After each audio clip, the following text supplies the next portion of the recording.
Chers amis, arrêtons-nous un instant, respirons profondément et contemplons-nous dans le miroir. L'histoire que je souhaite vous conter n'est pas une fable lointaine surgie des ombres des récits de science-fiction, où d'étranges créatures jaillissent des profondeurs de l'espace. Mais elle parle de nous-mêmes. Au fil des 4 milliards d'années de l'histoire terrestre, la nature a façonné l'être le plus imposant et le plus terrifiant qui soit, l'être humain. Nous nous sous-estimons trop souvent, mesurant notre vigueur musculaire à l'aune de celle des tigres, des lions ou des léopards, regrettant l'absence de griffes acérées comme celles des aigles ou d'une cuirasse épaisse comme celle des rhinocéros. Pourtant, il s'agit là d'une erreur profonde. Selon les critères rigoureux de la zoologie, nous surpassons en dangerosité et en impitoyabilité tout ce que l'imagination peut concevoir. Pour révéler notre véritable place, plongeons dans les vastes étendues de la classification biologique. Les animaux dont le poids dépasse 45 kg sont rangés dans la catégorie de la mégafaune. Ces géants parmi les organismes vivants. Le poids moyen d'un adulte humain moderne excède largement ce seuil, nous inscrivant fermement au sein de cette élite. Certains se sentiront minuscules face à l'immensité des océans. Mais regardons de plus près. La nature recense aujourd'hui, en cette année 2026, environ 2 500 000 espèces animales et végétales formellement décrites et cataloguées. Un chiffre qui continue de croître grâce à plus de 16 000 nouvelles découvertes annuelles. Pourtant, parmi les animaux terrestres, seuls environ 270 espèces atteignent ou dépassent les 45 kg.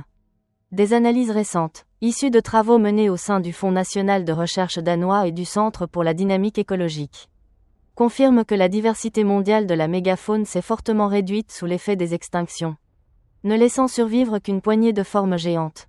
Au total, 99,9% de tous les êtres vivants sur Terre, considérés uniquement sous l'angle de la taille, nous sont très largement inférieurs. Du point de vue de la plupart des habitants de cette planète, des minuscules insectes aux mammifères ordinaires, nous apparaissons comme des colosses destructeurs, avançant d'un pas qui ébranle le sol.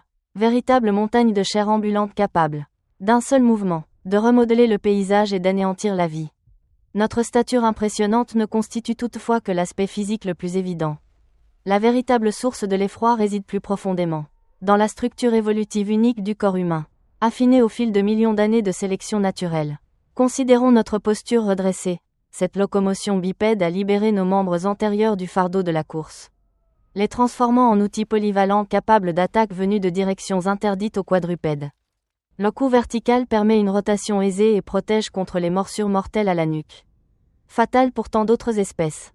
De plus, nos ligaments cervicaux robustes stabilisent la tête lors de déplacements rapides, une finesse anatomique absente chez nos plus proches parents primates. Des études anatomiques publiées en 2025 soulignent comment ces traits font de nous des chasseurs d'endurance hors pair. Si la taille et la posture ne représentent que la pointe de l'iceberg, notre endurance exceptionnelle constitue l'arme cachée ultime qui nous a permis de dominer les savanes. Imaginez un guépard, il fend l'air à 120 km/h. Tel un éclair fulgurant. Mais cette performance ne dure qu'une minute avant que la surchauffe ne l'oblige à s'arrêter pour éviter un choc thermique. À l'opposé, le corps humain fonctionne comme le moteur à refroidissement liquide le plus sophistiqué du règne animal. Des millions de glandes sudoripares couvrent notre peau, et la perte évolutive d'un pelage épais transforme notre épiderme nu en un immense système de dissipation thermique. Ainsi, nous pouvons courir pendant des heures à des températures atteignant 40 degrés Celsius. Cette base physiologique soutient la stratégie de chasse la plus impitoyable de la nature, que les scientifiques nomment la chasse par endurance, une tactique psychologiquement brutale qui désagrège la proie de l'intérieur. Fermez les yeux et écoutez le rythme des pas des chasseurs San dans le désert du Kalahari. Ils maintiennent une allure d'environ 15 km/h, plus lente que celle de la plupart des prédateurs. Mais ils ne renoncent jamais. Une étude de terrain révolutionnaire menée en 2025 par des anthropologues de l'université Charles, dans le désert du Namib, a pour la première fois fourni des données physiologiques directes lors de poursuites réelles d'oryx. Les mesures montrent que les chasseurs supportent l'effort sans surchauffe excessive. Leur température corporelle centrale reste inférieure à 39 degrés Celsius. Pendant 3 à 5 heures sous un soleil de plomb, ils traquent de robustes cudus, forçant l'animal à des sprints désespérés entrecoupés de pauses épuisantes. À la fin, la proie ne parvient plus à évacuer la chaleur. Son sang semble bouillir intérieurement, et elle s'effondre avant même que le chasseur ne la touche. Dans cet instant décisif, l'être humain transcende la chaîne alimentaire traditionnelle non par les crocs ou les griffes, mais par la peur de la victime elle-même, hissée au sommet des prédateurs grâce à une persévérance obsessionnelle. Cette narration ne s'arrête pas là. Il y a environ 300 000 ans, ou peut-être bien plus tôt, Nos ancêtres et d'autres humains archaïques commencèrent à aiguiser des os ou à tailler des hampes de bois pour fabriquer des lances. Ce bond révolutionnaire étendit le rayon d'attaque d'1 mètre à plus de 10 mètres. L'innovation transforma radicalement la dynamique du combat. Un lion puissant doit s'approcher dangereusement près, bondir et déchirer avec des canines de 5 cm. Tandis que l'être humain reste à distance sûre, vise calmement et projette des lances qui fendent l'air pour transpercer le cœur de la cible. Regardez votre bras, il n'est pas seulement un organe de préhension, mais un prodige biomécanique optimisé pour le lancer d'objets. Des recherches menées par des scientifiques de Harvard, notamment Neil Roach dès 2013, ont démontré que la structure de l'épaule humaine agit comme une catapulte de haute performance, emmagasinant une énergie élastique libérée avec une vitesse et une précision que les chimpanzés ne peuvent égaler. Des compléments biomécaniques publiés en 2026 confirment que cette mécanique transforme des pierres ordinaires en projectiles mortels et des lances de bois en foudre lointaine. La sécurité, la puissance destructrice maximale et la capacité à fabriquer des outils ont déclenché une expansion explosive du volume cérébral et de sa complexité. En 2 millions d'années d'évolution, le volume crânien est passé d'environ 400 ml à plus de 1300 ml chez les humains modernes. Les chronologies les plus récentes de l'évolution cérébrale, affinées en 2026, précisent, chez Homo habilis, il y a 2 millions d'années, environ 600 ml, chez Homo erectus, il y a 1 million d'années, environ 1200 ml, et chez Homo sapiens, en moyenne 1350 ml. Pourtant, au cours des 3 derniers millénaires, des tendances indiquent un léger rétrécissement du volume cérébral, rappelant que l'ascension du cerveau n'est pas une courbe éternellement ascendante. Ce motif résonne avec les énigmes de l'univers, ou notre potentiel cognitif, dans un cosmos peuplé de billions d'étoiles et de milliards de planètes, semble peut-être unique. Plus de 6000 exoplanètes ont été confirmées en 2026. Et les estimations portent à des centaines de milliards le nombre de mondes potentiellement habitables dans notre seule galaxie, au sein d'un univers observable contenant des trillions d'étoiles. Pourquoi, au sein d'une immensité spatio-temporelle si vertigineuse, seuls nous avons développé ces facultés? L'existence humaine elle-même ne serait-elle pas un miracle cosmique? Un secret qui nous plonge dans une curiosité mêlée d'effroi sacré, invitant à scruter les étoiles avec un mélange d'humilité et d'émerveillement? Des mains habiles et une intelligence en expansion ont fusionné le prédateur solitaire en un chasseur de groupe presque parfait. Les lycaons africains affichent un taux de succès de 80% à la chasse. Mais les humains les surpassent grâce au langage complexe. Notre langage dépasse les simples sons. Il constitue un réservoir qui conserve et transmet les expériences à travers l'espace et les générations. Les techniques de chasse, la lecture des traces et les motifs de la nature se transmettent oralement des parents aux enfants, si bien que chaque nouvelle génération s'élève sur les épaules du savoir accumulé des ancêtres. Cela propulse l'intelligence humaine de manière exponentielle, d'une façon inimitable pour les autres espèces. Le jalon le plus transformateur, celui qui nous a irrémédiablement séparés du règne animal, ne fut cependant pas l'outil de pierre, mais la maîtrise du feu. En domptant et en contrôlant les flammes, les humains ont renversé les lois énergétiques rigides de la nature. L'hypothèse de la cuisson avancée par Richard Wrangham, corroborée par les recherches nutritionnelles les plus récentes de 2026, démontre que la cuisson augmente l'assimilation des protéines et des nutriments de 30 à 90%. Cette innovation a simplifié le système digestif, raccourci l'intestin et libéré de l'énergie pour le cerveau gigantesque, comparable à la mise à niveau d'un superordinateur. Le feu n'a pas seulement amélioré l'alimentation, il a offert la lumière perçant la nuit, la chaleur contre les âges glaciaires, l'argile cuite pour la céramique, les métaux fondus pour des armes tranchantes et les fondations des civilisations lumineuses. Ces 5 capacités supérieures, la stature dominante face à la plupart des organismes, l'endurance souveraine, l'habileté avec les outils de jet, le cerveau géant doté d'un langage complexe et le contrôle absolu du feu, se fondent en une vérité irrésistible. L'être humain n'est pas seulement le plus intelligent, mais aussi le plus redoutable, le plus impitoyable et le plus efficace. Dans la sauvagerie primordiale sans loi ni éthique, ces bipèdes errants, animés d'une ambition ardente, règnent au sommet de la pyramide évolutive et transforment tous les autres habitants de cette planète bleue en incarnations de cauchemars. Osez pénétrer les forêts ancestrales et écouter leur respiration rythmée pour ressentir la terreur que notre présence inspire. Le concept de paysage de la peur, développé en écologie moderne et enrichi par des études de 2019 à 2026, révèle que le simple son de voix humaines déclenche chez les animaux sauvages une panique plus intense que le rugissement des lions ou l'aboiement des chiens.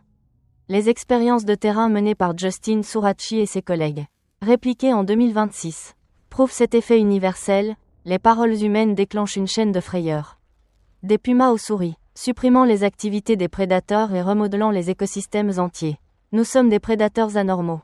Des superprédateurs qui ignorent l'équilibre écologique. Les loups ou les léopards sélectionnent les individus âgés, malades ou jeunes, favorisant ainsi la sélection naturelle. Tandis que les humains, animés d'une avidité insatiable et armés de techniques avancées, traquent les meilleurs spécimens, ceux porteurs de gènes supérieurs. Les alphas, comme trophées ou nourriture.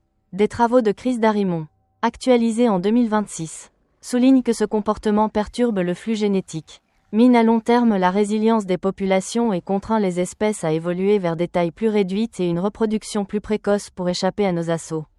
La chronique de la Terre porte des témoignages poignants, là où le pas de Homo sapiens se pose, des vastes plaines d'Australie aux forêts denses des Amériques.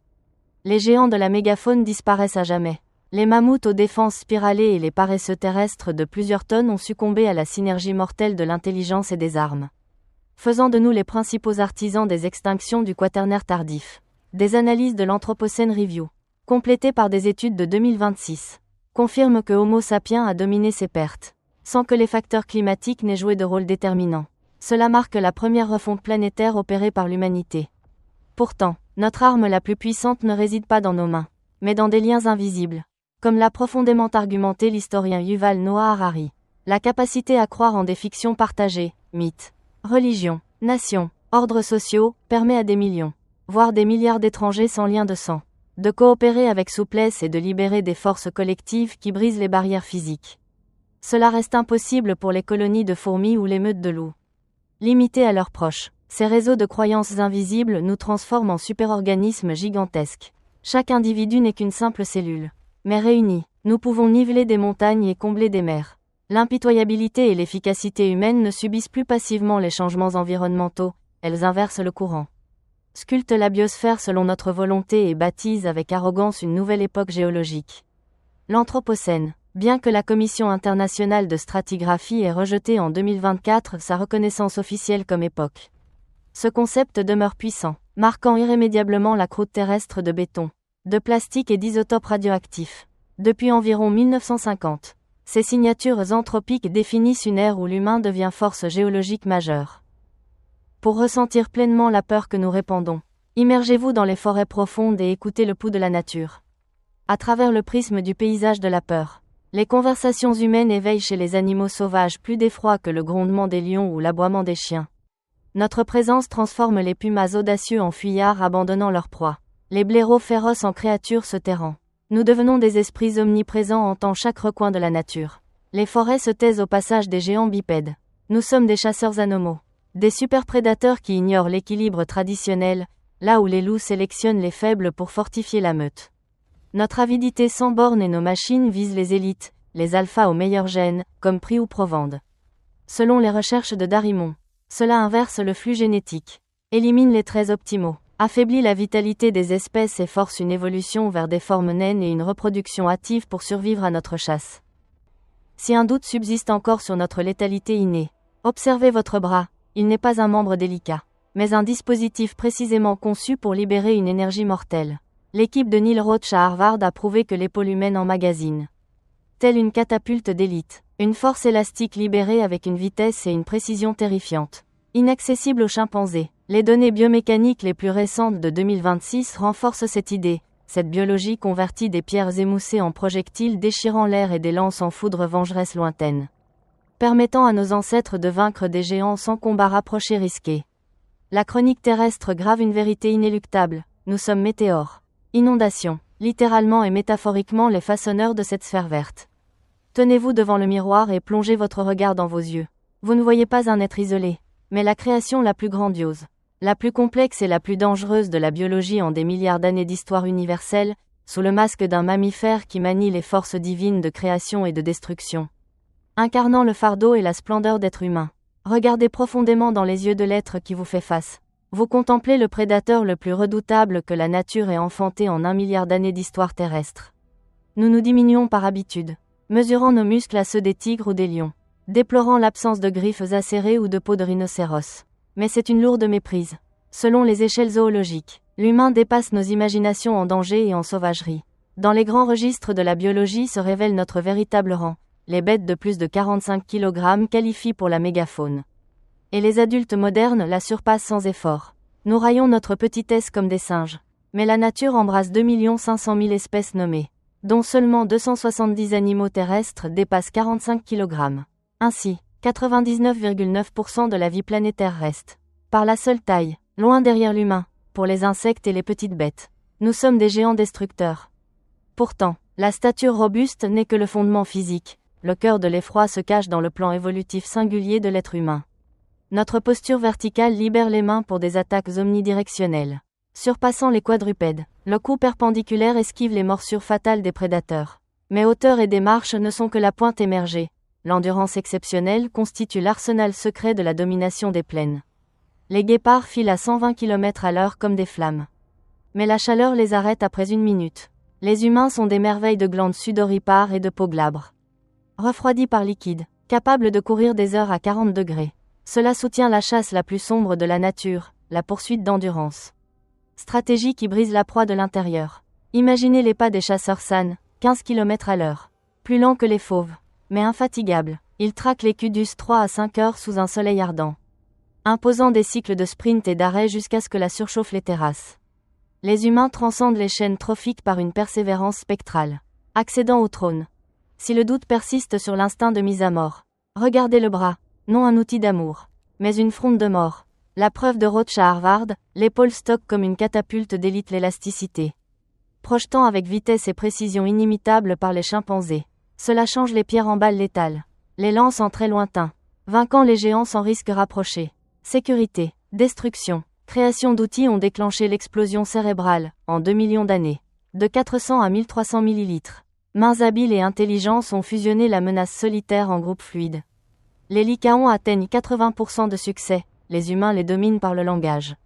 Le langage stock transmet l'expertise à travers les âges, techniques, traces, lois transmises oralement, générations juchées sur les épaules des ancêtres, intelligence multipliée incomparablement.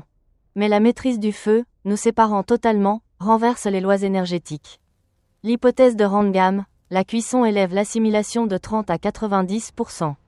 Réduit l'intestin, économise pour le cerveau géant, comme une mise à niveau de superordinateur. Le feu apporte nutrition, lumière chassant les ténèbres, chaleur contre les glaces, précurseur de la poterie, métallurgie, membres tranchants, société étincelante, 5 attributs célestes, stature supérieure, maîtrise de l'endurance, outils de jet lointain, cerveau géant langagier, contrôle du feu, forge l'inéluctable, l'humain, le plus sage, le plus terrifiant, le plus cruel, le plus puissant. Écoutez les forêts antiques respirer. Les études sur le paysage de la peur montrent que les mots humains surpassent en terreur le rugissement du lion ou l'aboiement du chien. Plongeant la faune dans la panique. Nos esprits enveloppent les coutures de la nature. Nous sommes des prédateurs anomaux déliés. Les loups choisissent les faibles pour purifier. Nous visons les sommets. Les alphas, inversant les gènes, affaiblissant selon Darimon la survie.